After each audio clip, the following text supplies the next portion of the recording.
Alright, welcome back to the Lycan League Monthly Final. Skipping right past that intro and hopping directly into the game. Spawning here in the bottom left corner of Deadwing, we have the red Terran player. From Millennium, it's MarineLord. Never writes as the blue Zerg. It's Acer's Bly. So we got a bit of awkwardness to report on for the brackets. Nothing is set in stone yet, but the winner of this best of 3 is scheduled to fight Little Bao in a best of 5.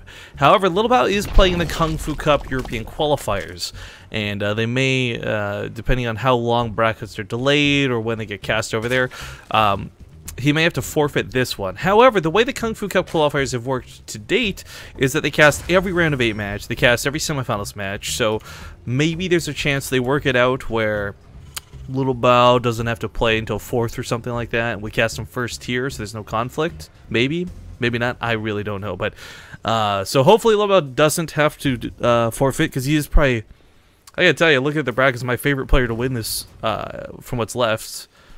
Yeah, actually, it did unfortunately end up that I think most people's fan favorites are on the top side because their bottom side got a lot of DQs. So.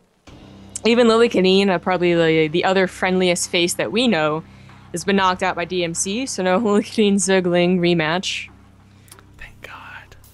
Yeah. I mean, I love Lycan, and I feel a little bad we don't get to see him. He's honest to God, one of the more fun players to watch in StarCraft 2. It's a little sad that Starbuck doesn't play anymore, because I would rate him right up there with Lycan. But yeah, we don't we won't get to see him today anymore. So QQ. Oh well, yeah, definitely give it to Little Bao. But we're still only 1-1 in this game, and honestly, it can still go either way, right? So Bly used a Nidus Worm twice, and I think that was a mistake, just as a general game plan.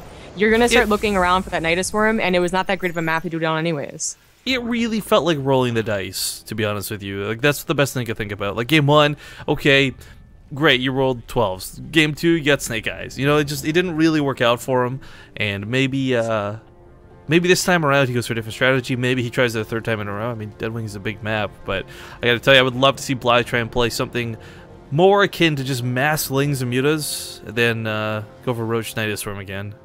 Rifkin, I don't know your fancy dice. I just know that natural 20s are the best. Yeah.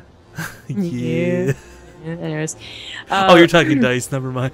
Okay. So yeah, that's why I said it can still go either way. Like, it might be saying, like, if Bly can only Nidus Worm, what's he got? And the thing is, he can't. That's not his only thing, right? He has a bunch of different aggressive moves that he can do, or he can play a macro game. You know what natural 20s are, right? Well, I thought you were referring to the T-shirt that says natural 20s and it's your boobs. Oh, I was gonna say it's when you got 2 girls that are perfect 10s. Oh, I did not know that one. I thought about getting that T-shirt, but I was like, no, I really don't want to. I really wish you would stop linking me these amazing T-shirts, because eventually I'm gonna break down and start buying them. Like, yeah, I'm into fitness. Fitness whole pizza in my mouth. I'm gonna get you the I can't even right now for your birthday. Well, it's not like I ever say that phrase. I don't know why you would get that. The context is just lost on me. Right now. Bad puns. I'm trying so hard not to dip into this. So moving on from that, we do have the command center finishing up here for MarineLord, but also what looks to be that tank drop. It is Deadwing after all, but Bly already started chipping at the rocks. He pulled away for a moment, but oh, this is what I was thinking of. The whole, like, you know, it's been a while since people have been doing it, so let me try and surprise them again with something that's old. This is what I was thinking of, and it's just not working. People are still tearing down the rocks on Deadwing. What's that wedding thing? Something blue? Check. Something old? Check. Something new, something borrowed, something blue, and something old, I guess, yeah. Okay, so maybe he'll borrow time and... I don't know. There's not even... What's the wedding connection to this? It's a dumb connection. I don't know. I have no idea. ADD. You went off a path I can't follow, Anakin. Can you not quote Star Wars right now? Oh my gosh. You always gotta quote Star Wars. You're breaking my heart. Okay, well, we do have that tank drop coming out. Bly actually, it looks like he should barely have the rocks down in time for this. What's kind of interesting, I remember when we got really into the thick of it with Fenrir, we saw Deadwing be a really popular map for a long time. We started seeing Zerg players counter this, not with taking down the rocks, but a spine crawler back here. Just due to the way positioning works, it actually worked quite well. But taking down the rocks means that you will push them away from this. But last time, and it looks like MarineLord's doing the same tactics again, you could drop on this cliff. And that supply depot move was quite cute. It was a little poorly executed because the Marines were on the wrong side, but that was a really cool way to keep a tank alive against the Lings for so much longer. Yeah, it was. Now it looks like Bly did not see this coming. His last vision check was on a reactor on that factory, so this might have been a really big surprise. But his mutas are coming out not the earliest that they can be, but still fairly early, and as such it'll be easier to clean it up when it's on the other side. Well, this is a great start for him. Unsieged tank is actually probably better in this siege situation too, because the damage is consistent and it can lift up in time. Whereas if it's sieged, he might very well lose it. However, as this gets a little bit more hairy, the medevac's gonna have to abandon ship soon.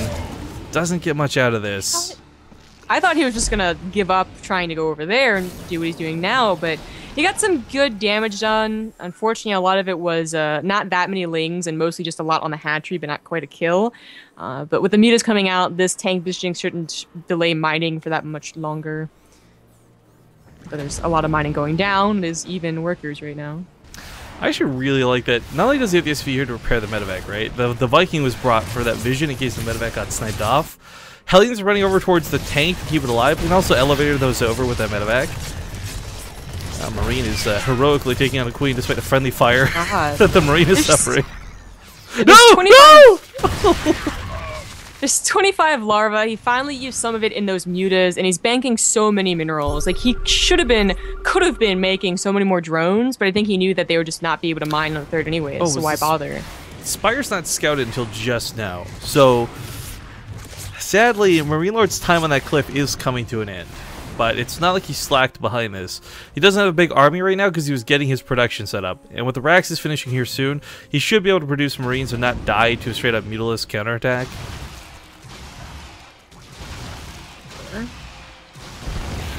Alright, so the fourth base goes down. I mean, that did halt Bly, in a certain... Well, that died. That was unfortunate.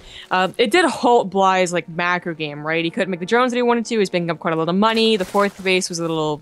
It could have gone down faster if he really wanted to, because all the aggression was on the left side, but he chose to only now throw it down. But now we see everything we're supposed to see, right? You know, getting up in the drone counts, getting a couple of banelings, those upgrades, and starting the aggression with the mutas. Well, this is definitely the style of gameplay I was hoping to see out of this one. Cross spawns on Deadwing. Cross spawns? Where? Ha! Oh, I see, because there's a Terran player who recently joined Red Bull Pro. His name's Cross. Nice. Thank you. Anyways, the muta coverage is really good on the production. A little awkward. That was a really long transfer the SMGs. Yeah. You know what? I don't like this the Sim City. That barrack should not be blocking out the bottom side of the down here, base. yeah. That might screw him over later, defending against his mutas. Yeah, good luck getting Thors out of that base. Yo, yeah, that gonna take forever. Well, 1-1's finishing up here in a moment for MarineLord, but Bly's is not too far behind, and he did manage to keep the base alive, so really took minimal losses through the harass earlier. Fourth base up and running. This looks kind of similar to the series we saw versus Namshar, but the difference is I think Bly is, he's the one being aggressive. He's not playing super defensive all game, doesn't have roaches, so it's a lot of different ways. This is a very, again, different ZVT than the style we saw before. I don't know. I could have sworn he was going to go and target the guy building the gas, but instead he loses a muta, killing the Marines. Just do something Glaive Worm would be more powerful. I guess so. That's right. Actually, not to take shots fired at this guy because he's a really nice guy, but I think it was Nightshade I was casting with. He called them Glam Worms. I was like, what? Glam? Glam Worms. I was like, what is happening? What happened in your life to lead you to believe that they were called Glam Worms? Oh, what other co-caster trolled him so hard? Right? That's what I only imagine happened. Actually, I wonder if he's still casting. Nightshade was a really cool dude. Cast I like him. Canada with him. Okay, Banelings are going to roll in. He's getting a little bit off a creep, and as we see, the spreads from MarineLord are looking pretty fantastic. Pretty Korean Gosu levels of spreads, actually. He was good. That was good. But he's pushed back, and now the creep spreading queen, there she is, can just replant it. Always looks so unfair when this happens. You know, Bly's still only on 65 drones, which isn't a bad number, but I'm wondering if this is almost a point of saying, I told you, I'd kill him before I go 70 drones. So go like 69 and never like one more. It is... I don't know about that, but it looks like the 4th base was just put down out of habit, you know? Like, what's the point of having if you're not going to drone or mine from it? At least the gas, for sure. Yeah, the gas for someone who's going to the Mutalist, who's going to the Banelings, would definitely be quite beneficial. But he does hit that 70 count, so Bly, you lose. Even if you win the series, you lose. Okay, alright. We gotta tell the admins that. Yeah, just pause, please. Well, this is kind of cute. Bly's spreading the creep in the backside. You're betting on the rocks. Kind of useful. So adorable. It's adorable. It's like a kitty cat playing with a laser pointer. Oh my god. Alright, he will actually get these Banelings around the map, and the depots are going to get raised. Oh, MarineLord wow. did see this, but I almost feel for Bly, it'd be better not to bust this right now. Maybe catch some of the Marines on the back end retreating in. Even a couple Woodwinds going down wouldn't be too bad, but it does, if nothing else, push MarineLord back off of that advance, and he had a really strong advance coming through Bly's side of the map, so this might seem very insignificant, but it was a pretty big deal because it brought the army back home. Yeah. 2-2's about to finish for MarineLord. Bly's lagging pretty far behind in that aspect. He got up to 76 drones, though, so he's mining now from that 4th base fairly well, and can maybe even start thinking about a 5th if he's able to push this attack back again. Queen does get picked off, sad to see, but Bly a little bit behind in upgrades, not quite on his 2-2, in fact halfway there. And this cliff, oh, we saw this do work against Namshar. We'll see if Bly falls to the same vices. It is such a powerful cliff, you know, something that you just never want to let happen. Bailey's supposed to be on the other side of the map, but they actually don't kill too many FCVs for it. A couple depots go down, and that's irritating, but nothing MarineLord can't really handle right now. The Mutalist count is getting a little bit low, but it's still pretty overall number-wise high. But that health bar, lots of cherries in there to pick off.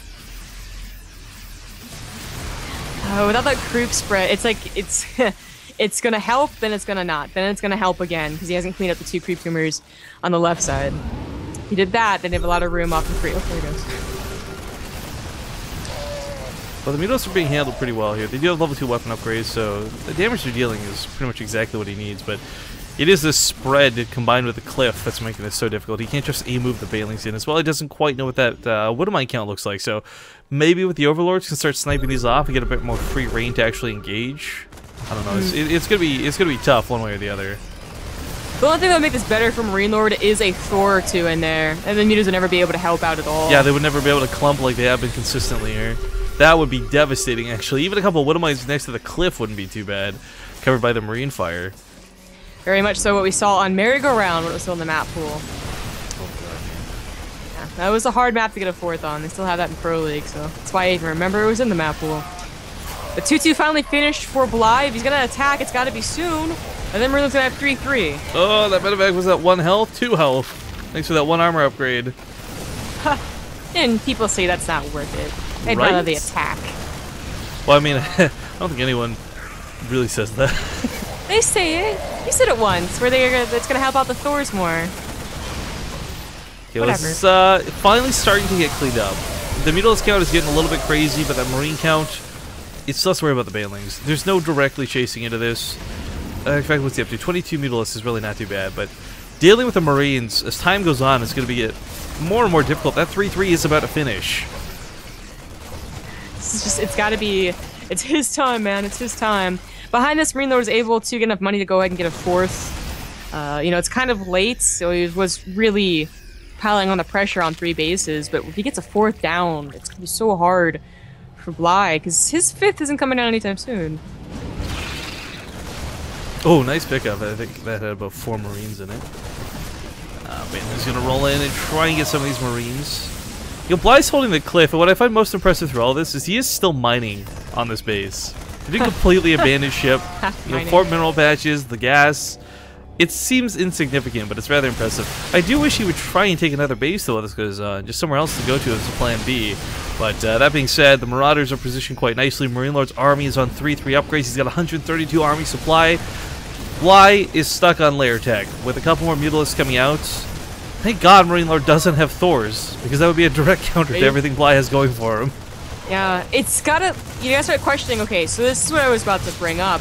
Bly has to get MarineLord to back off in some way, either by using the mutas, which have been what's keeping him alive, or by sending a huge chunk of his Ling army around, and that's what he decides to do. But Ling armies, you know, they get choked in, MarineLord sees this coming, it's gonna be pretty bad. I thought he has a Sensor Tower at one point, but maybe that was the one thing that mutas picked off. Scan baits out a lot of bailing hits. This is going to be really bad for Bly. He's really relying on MarineLord not to recognize that there wasn't much at home. So this suddenly becomes less of a harass and more of a consolidated push if he recognizes that Bly's got nothing here, because it's all on the other side of the map. Quick pick off one of the Widow Mines. Well, the Lings are to get some reinforcements, but the majority of MarineLord's army is already on the other side of the map. There's no wall, okay, so they're going to get through. But what do they really connect you through this? I mean, it's a couple of SCVs barely going down. It does cut out the reinforcements, though, and that makes this fight a little bit more viable. Finally, we see a Thor in play, but is it too late? The Banelings all get completely wasted. The Mutalisks can no longer afford to clump. If they do, they will absolutely die to that one single Thor. Oh, we did not lift his fourth? I guess not. Oh my god. But even that might not matter. It's that supply difference. Banelings are not done. The Mutalisks, they have to Magic Box, but they can't. The Thor's got too much damage. The base finally dies, weirdly enough. The rocks were never taken down. None of this really matters, though, because 42 Lings are all that Bly really has coming out for him, and this looks like with some Mana Mules coming down, it's absolutely going to be MarineLord series. Yes, it is. I guess Bly's going to hold on maybe for some miracle Baneling hits, but down 60 supply, down 2 or 1 base, I suppose. MarineLord, he doesn't have a bank. He has quite a gas bank. Maybe they can trade, but is he dancing the mules? He dances the mules. Well, the Mutalisk count is actually so impressive that had this been not a defensive fight, I think it could have gone quite well for Bly. However, more mules are getting dropped in. Every mule that comes down is kind of like GTFO, one letter, like GTF. Bly takes the fight of his life here, but that is going to cost him his life. Broken pepperonis, my friend. Bye-bye.